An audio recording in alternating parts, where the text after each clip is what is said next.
What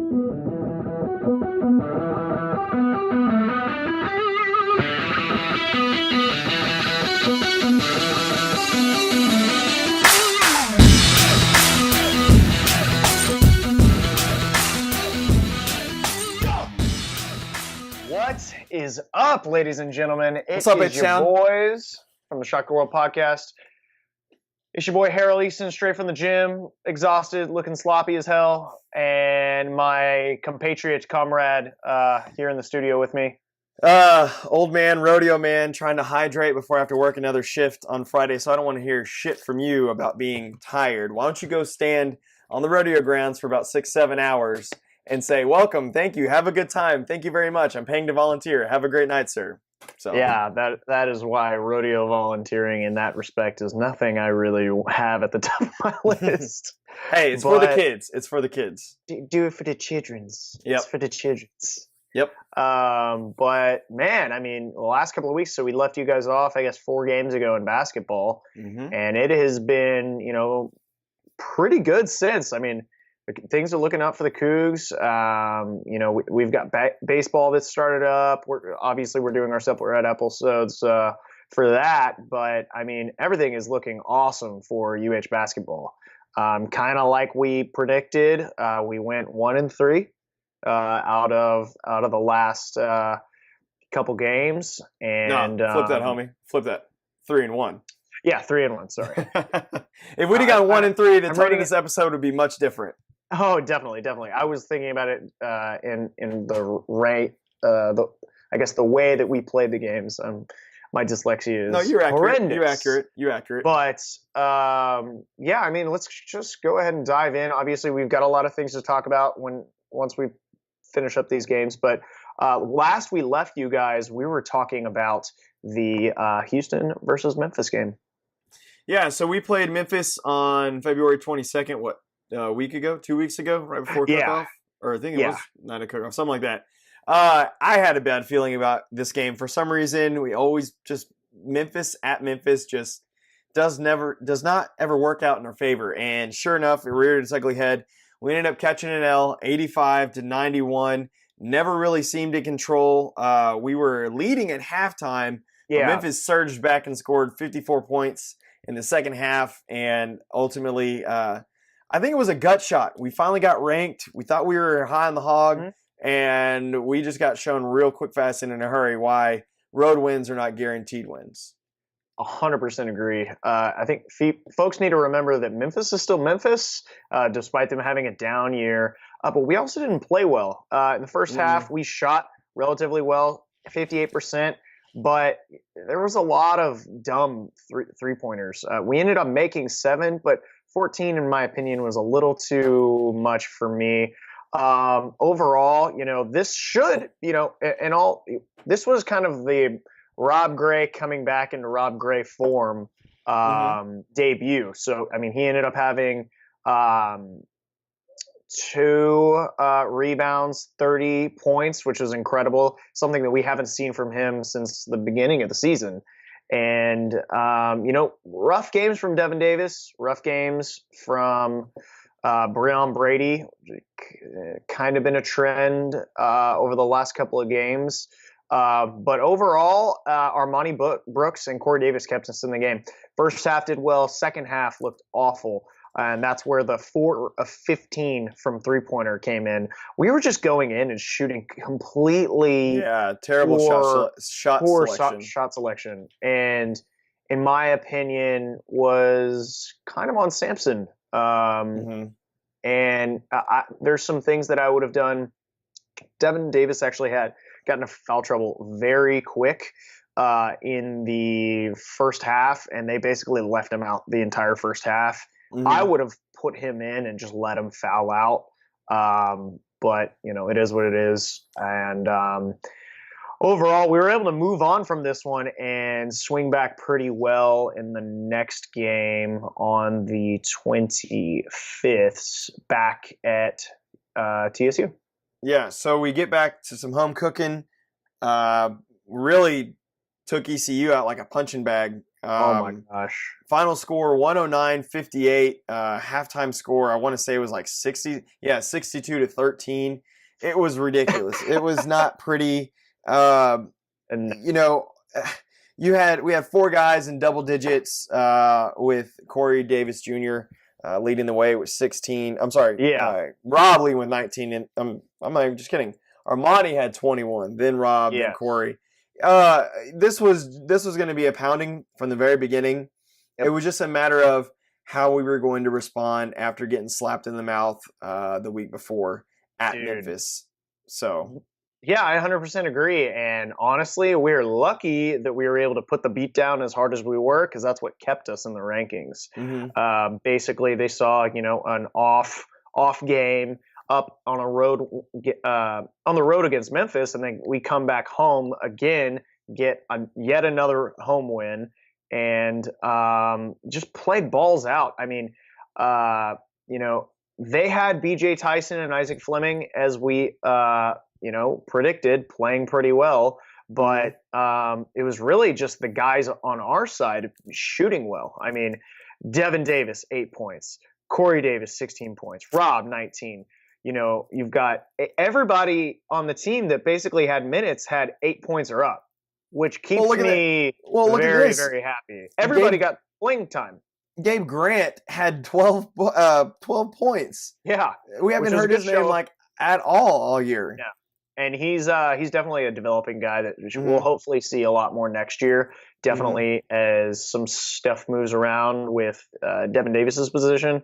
But overall, awesome win. I wish I could speak more to this. I was working a wine dinner this night. Wasn't even able to watch the game, which really sucked. But I guess this was in the afternoon. Correct. I was thinking of the SMU game. Yeah. And that's the night I was doing that, because I think that's the 28th. Yeah, that was end of month, my favorite time of the year. But the 25th, I can't remember what exactly was going on, but it was a good win. We needed it desperately. And with that, I guess we can talk about the so tasty win up at Moody Coliseum. And it's all because my dad didn't go to the game. Yeah, I think so. Thank you, Papa Eason, for staying away. Papa E curses us every single time we play SMU up at SMU. It's just awful. I did get a chance to watch this game more so in the second half. We looked in total control. We ended up getting the win, 69-56. I don't really think we had any real issue. We were up by 12 at the half, and then we scored another 33 in the second half. So this game was never out of reach for us. I mean, you had Corey Davis getting 17 again, Rob 19, 12 with Armani. That's been the 3 guys that are getting double digits every single game. And that's very encouraging that at the end of the year, it's starting to mesh, because at the beginning of the year, this was not a well-oiled machine like it is now. And so I do like this new starting look with Devin, Breon, Corey, Galen, and Rob as the starting 5. I think it sucks that Wes got injured and now isn't able to play nearly as much. But I didn't even realize that he had an injury, and now it makes a whole lot more sense why he's kind of been, not really himself this season. So, I mean, overall, this is the kind of win that shows, SMU, okay, they're obviously way down right now because they don't have Shake Milton, for now at least. And, with that said, though, they still went in and beat Arkansas earlier in the year. And Arizona earlier in the year. Arizona, that's who I meant. Yeah. And, luckily, the selection committee is taking a look at these kind of wins, especially playing like an in-state rival up at their place. And I mean, SMU has an insane record up at Moody Coliseum. So I think they called this a quadrant 2 win, if I'm not mistaken. Gotcha. Yeah. But it was very impressive. Obviously, it's great to shut them out for the season. And, SMU is a good team. They're a squad that do not discount in this upcoming what's it called? Our tournament. But, there you go. Dude, it's been a long day. Come on, shake the cobwebs. You got this. I am excited about this one up at Moody, and with this, sort of put us, back in the saddle. We lost. We obviously come back against ECU, but how are you really going to play against like an actual quality opponent? Because I think you take a look at the top like three, 2/3 of our conference are in a completely different level than the bottom. Even though, per the standings, SMU is in the bottom, I still think that they're leaps and bounds better than everybody, the Tulane, ECU, USFs of the world. So it sucks to see what's happened to them this year. I wish it could have been a more competitive game, but it's good to get 2 wins on the good old boys from Highland Park. And then last but not least, our final game this year, as I'm sure if you're watching this, you've probably heard that we will likely be playing our first couple of games next year at TSU. It's looking like December 1 is is going to be the first game. So we hosted UConn on senior night. We ended up winning 81-71. It was a pretty tough game. We actually lost. Yeah. We're losing at the beginning of the. I'm sorry. Losing at the end of the first half. But we came back and put it on. It scored 44 in the second half. And I think what really, really stands out to me is Rob Gray, his last night at TSU, goes off and gets 30 points. I think that's awesome. Exactly. I mean, Rob Gray basically saved our ass in so many clutch moments. Corey Davis went off. Unfortunately, Armani Brooks didn't have so hot of a game, but Devin Davis on the senior night did play well. One of the cool things that I liked that Sampson did was, he did a starting 5 of all of the seniors, which I thought was great. Even with, I think, Wes being injured, they still started him for a little bit. And 2 minutes. Yeah, this game we literally went like this. So we went off and, it was close in the beginning. And then we went and had like a 16-point lead. And then they came back. And then we go up by 4. And then they would come back. And we just couldn't shake them. And then, in the first half, they ended up in the last couple of minutes, we couldn't shoot to save our life. And the officiating in this game was probably the worst officiating I've ever witnessed at a U of H basketball game in my recent memory, and especially this season. It was awful. They were calling fouls on both teams that were just non-existent. So when it comes to the second half, you had guys. I mean, we were in the foul trouble in 7 minutes into the game. Not to mention TSU's. This is a side tangent on how bad TSU's concessions were. Myself and my roommate, you were there as well, we waited in line for a hot dog for 8 minutes of gameplay. Yeah. And they have no TVs over there. It's just absolutely ridiculous. I was wondering where the hell y'all were. I was like, are they still in line? Yes. And the worst part was, at that point in time, I just said, you know what, screw it. I'm going to go get another line. We were like, all right, whoever gets it first, we're going to go ahead and pay. Yeah. And I got in the back of the line when he had 2 people in front of him still, and I went and I got our stuff.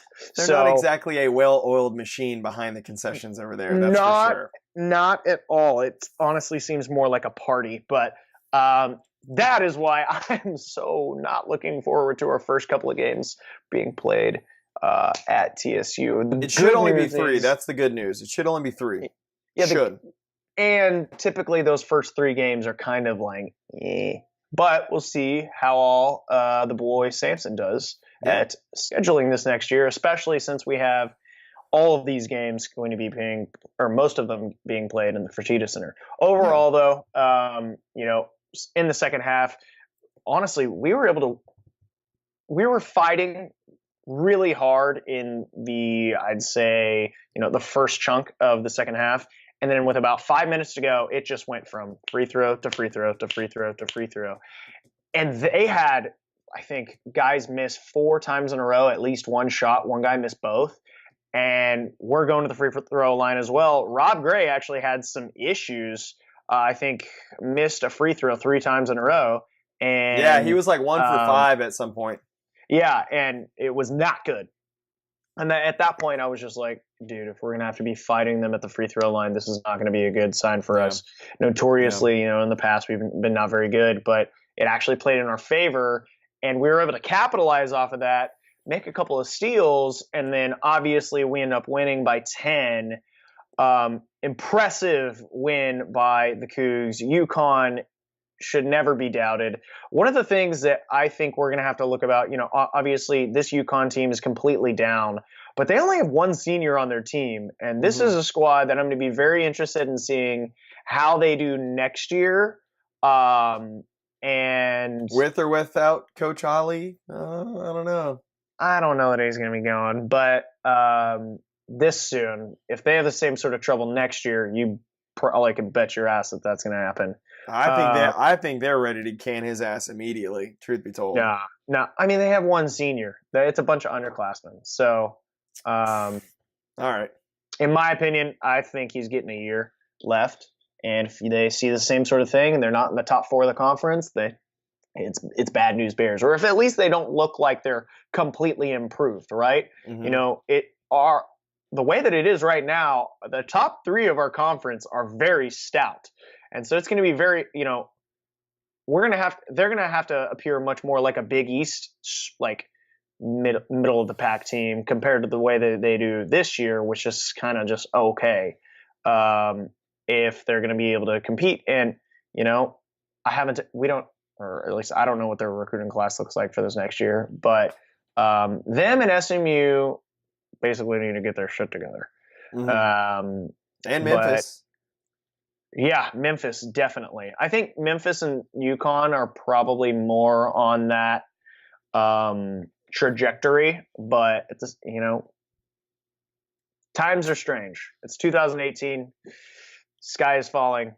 Everyone's got something to argue about, and it's basketball is at the top of that list. So, with that said, we freaking closed out the game and finished 1-3 or 3-1. Sorry, bless boy, come on, 3-1, and closed it out with 3 wins going into the conference tournament. Basically, I guess we're technically tied for second 2 seed for our tournament, but we'll get to that in a little bit. Yeah. We're going to jump into power rankings real quick. It's going to kind of reflect the conference tournament standings, so don't be too shocked if we double up with this again or the numbers look familiar. Exactly. We'll start from the bottom like we always do in each one of the quarters. Bottom 4, or bottom 3, I apologize. I think it's very easy. Tulane at 10, ECU at 11, and USF at 12. ECU and USF, some of the worst, two of the worst teams in the entire Division I, sadly. Yeah, Tulane had their trajectory, and then the wave rolled down, and we barreled out. So yeah, they basically started conference play. I mean, you go ahead and look at it, and they've got a 10-9 record. They've gone 4-14 and 10-19 record, and a 4-14 record in the conference. The bottom 3 really are sort of in a separate league for me. And with that, I'll jump on to our number 9 team. Someone who's actually sitting at 8 in the overall brackets, and that's going to be UConn. I think that despite the fact that they are a super young team, UConn's the kind of team who should be winning way more than, 7 games in conference. And on the flip side, I've gone ahead and put SMU in at number 8, even though those guys are flip-flopped. And I only say that because the rumors of Shake Milton coming back in for the conference tournament and that he'll be ready to play.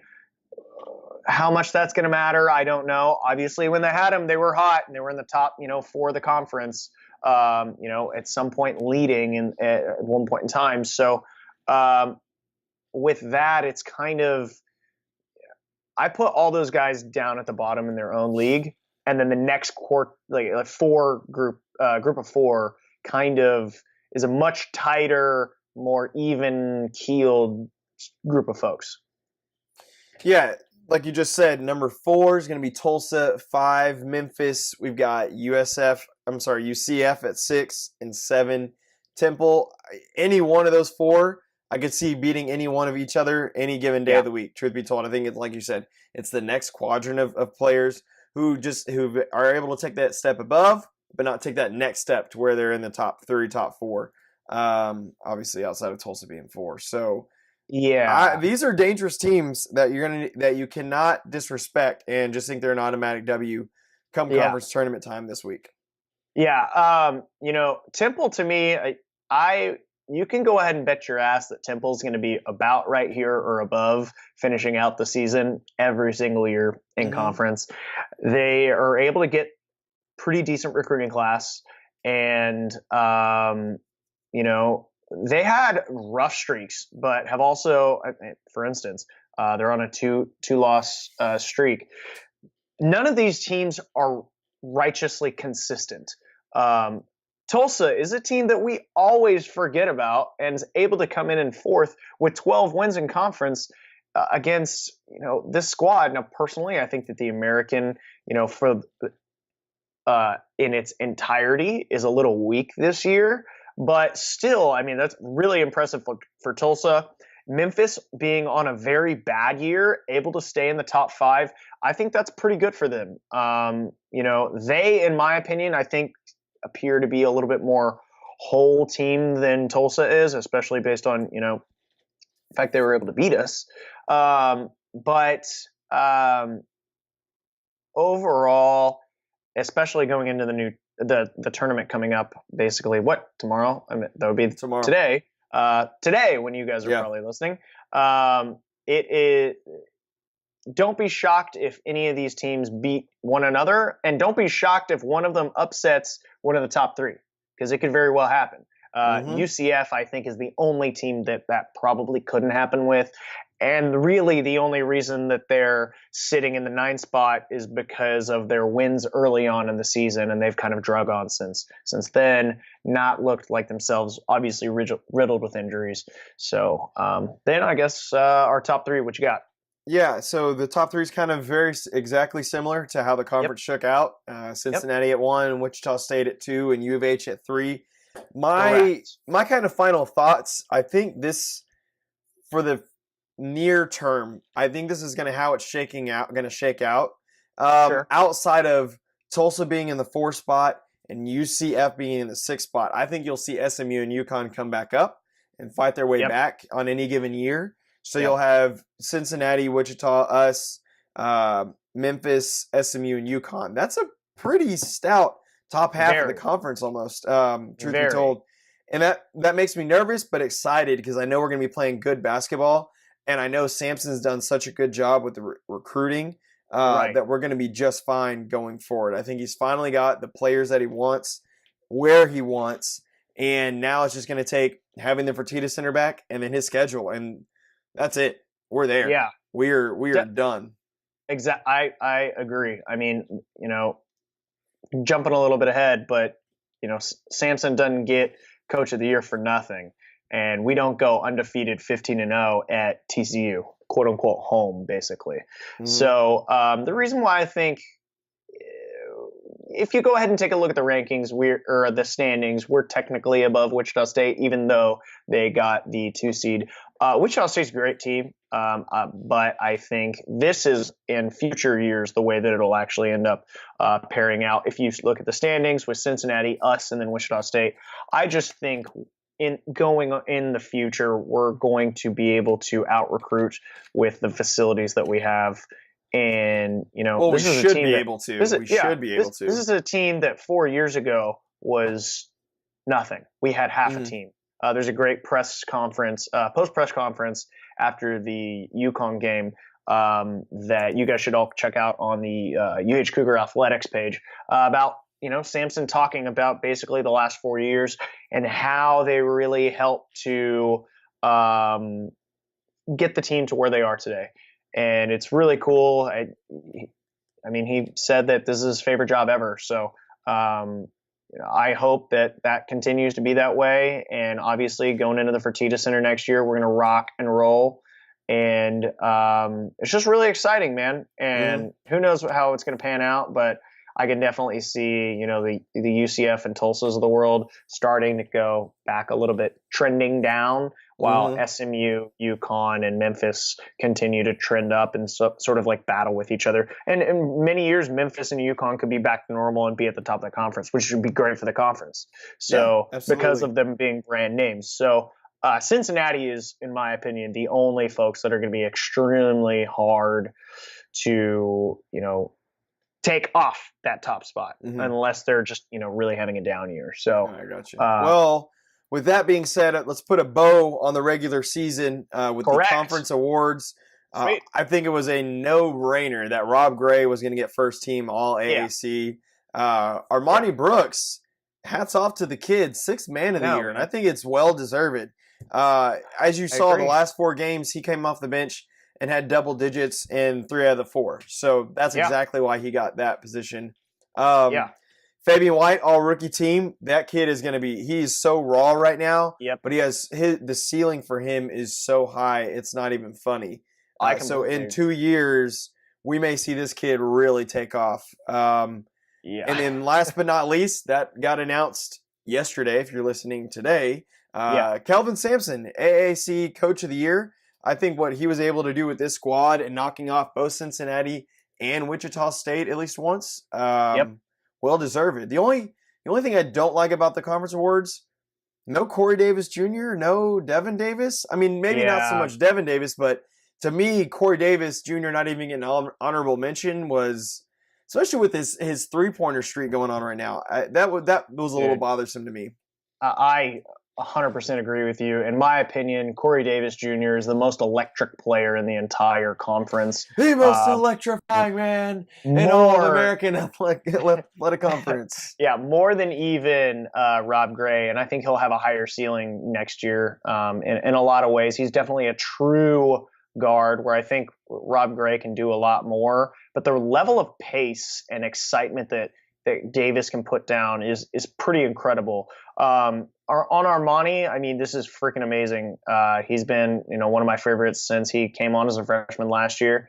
And I think you can only go ahead and, with talking about Fabian White, you can only expect the same sort of improvement by him coming into this next year. And we're going to need it because Devin Davis is going to be gone. Nurazana is going to be gone. We're going to have some other, pieces Gray's to fill. Gone. Van Beck's gone. I'm not so much worried about Van Beck in that or Gray in that role position. But I was just talking seniors overall. They're going to need. He's going to need to definitely, improve. And from going in as a true freshman, went to prom less than 6 months ago, and playing that well was incredibly impressive to me. In my opinion, I think he looks. With us being in a better conference than we were when Tayshaun Thomas was there, I think he looks better than Tayshaun Thomas, in my opinion. Because we didn't have to rely on him as much. Tayshaun Thomas. Who? Who? Yeah. Boy, dead to me. But with that said, let's jump into the conference preview. Now that regular season's over with, Correctamundo. We're going to kind of go through the bracket, follow us a little bit, imagine a big bracket, and we'll talk about the first set of games, second set of games, semis, our final thoughts. But we'll jump into game 1, which is tomorrow. And this is kind of cool. All of these games are going to be on ESPNU, so you can watch them on your phone, tablet, computer, very fun, streaming, whatever. And then the I think the semifinals and the finals, I know for sure the finals are going to air Sunday on national TV on CBS at 2:30. So I think it's really badass that we got that slot, which is right before Selection Sunday. So it's going to be a lot of good basketball being played, especially when we start talking about the quarterfinals and the semifinals, because the first round is going to knock away a lot of the trash, honestly. Also, if you are a Cougar Pride donor for U of H fans, check your email. You should have gotten an email about taking a tour of the Fertitta Center. I'm not sure what level you have to be at, but you do have to give something. Sorry, Cowboys don't ride for free here, unlike the rodeo. So if you've donated, you can go check out the Fertitta Center in person with all of its beautiful rubble and bare cement right now, just to kind of get a feel. If you haven't put a donation down for your seats, you can do that then. We'll be there on Sunday. I'm interested to see how it's progressing along.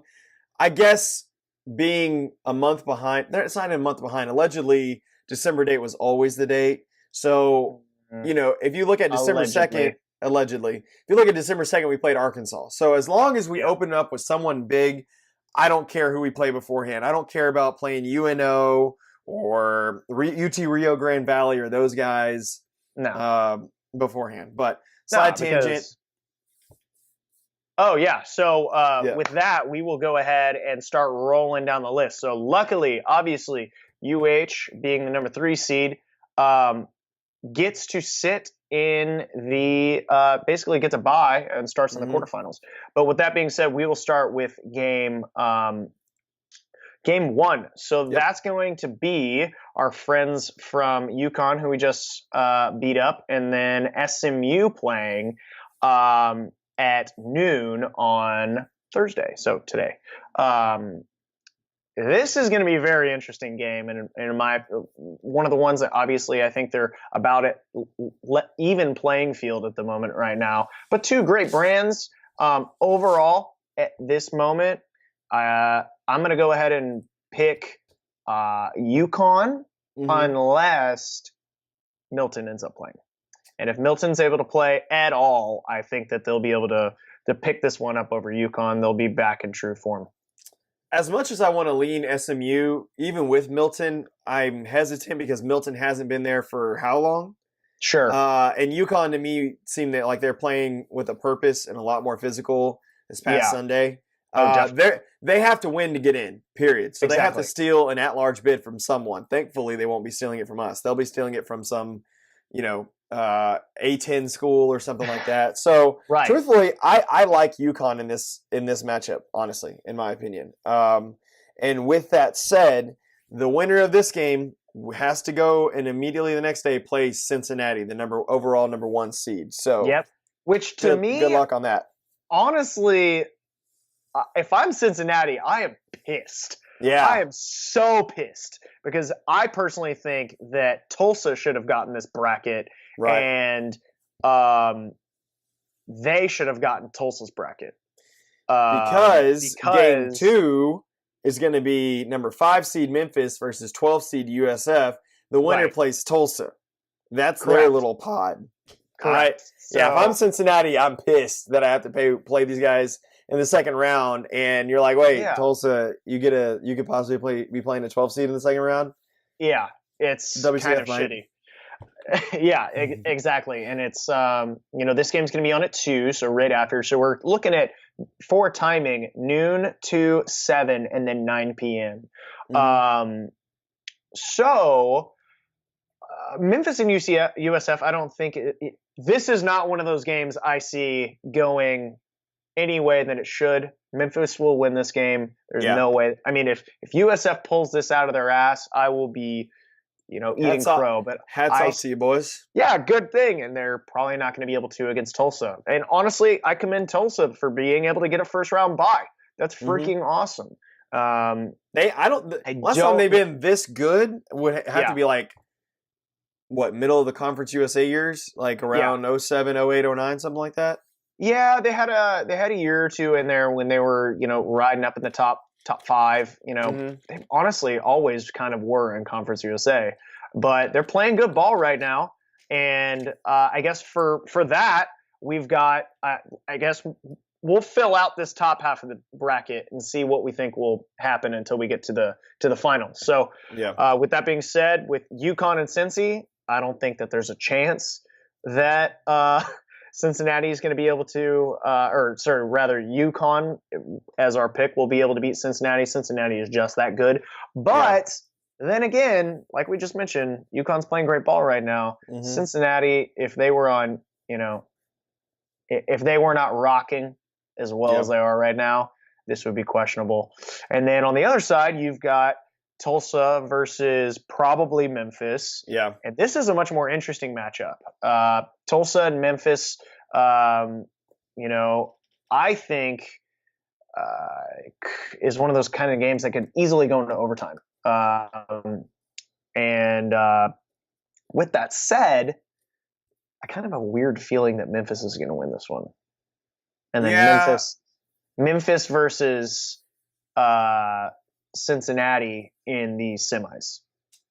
I would have to agree with you on that. Yeah, the top half of the bracket, Cincinnati's obviously going to be a shoe-in for the quarter.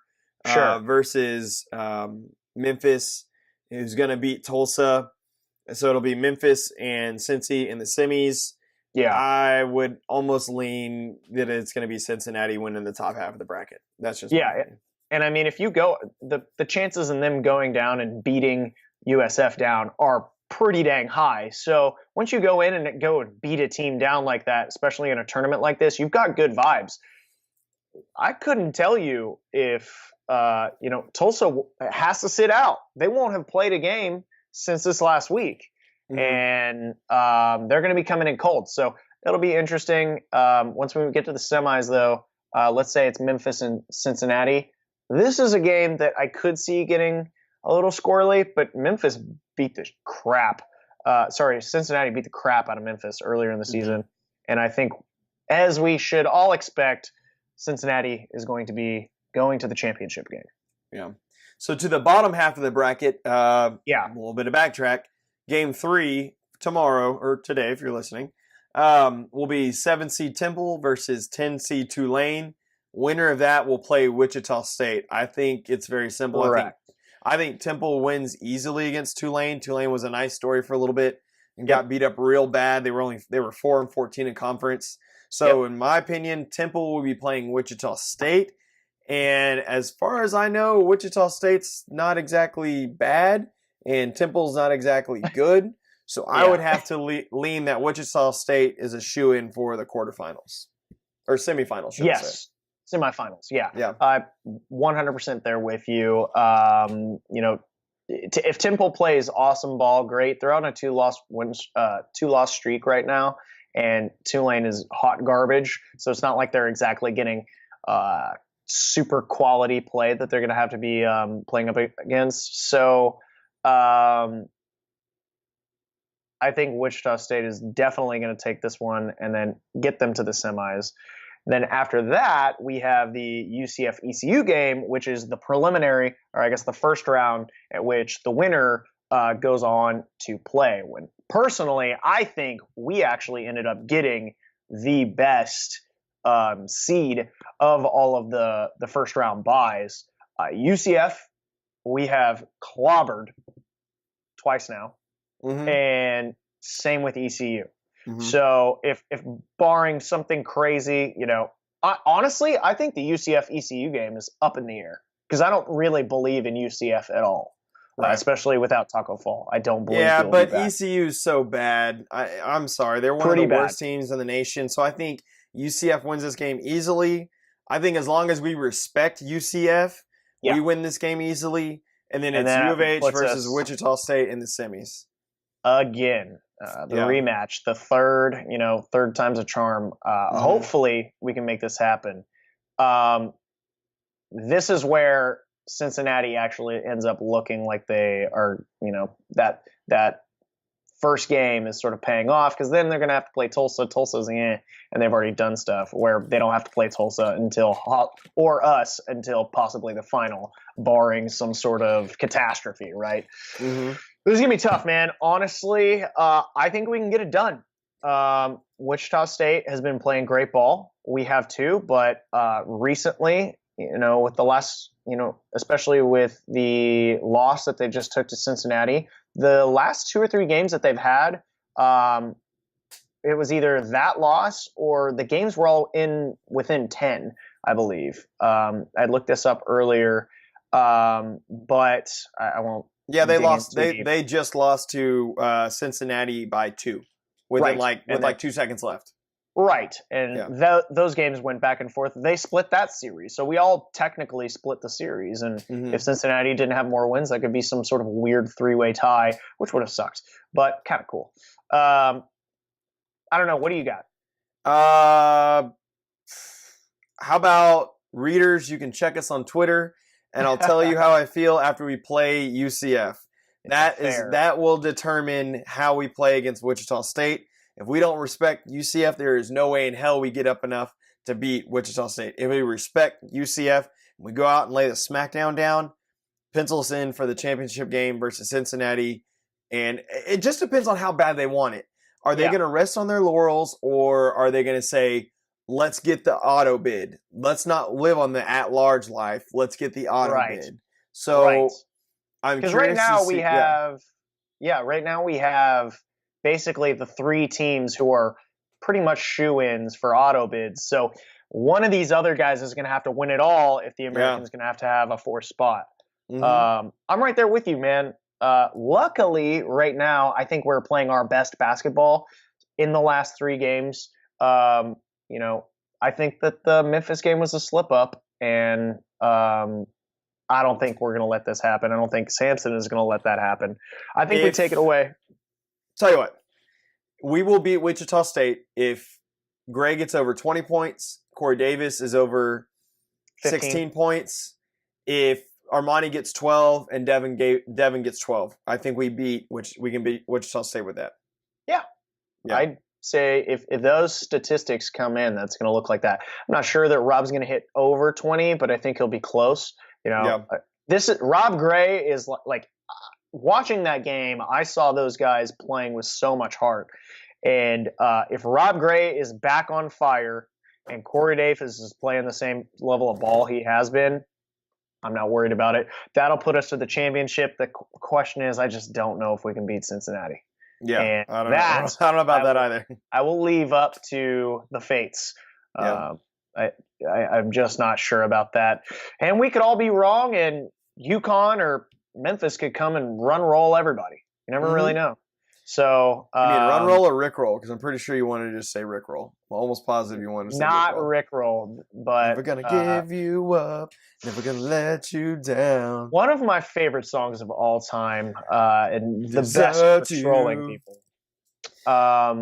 But overall, that's it for the tournament, man. Yeah, so last little tidbit we got for you guys. I know we've been squawking your ear off. You're probably almost through your traffic. Hopefully you're listening to us Friday morning or Thursday. So we just wanted to touch on, just so you can kind of know, as of right now, and this is changing every second because there's multiple tournaments going on right now. Right. ESPN has us as a 7 seed versus the 10 seed St. Bonaventure. I don't even know where the hell St. Bonaventure is at. I don't know where they are, but they're in the tournament. Apparently they're really good. They're always in the tournament. Apparently they're really good. In Nashville in the West bracket, CBS Sports has as a 6 seed.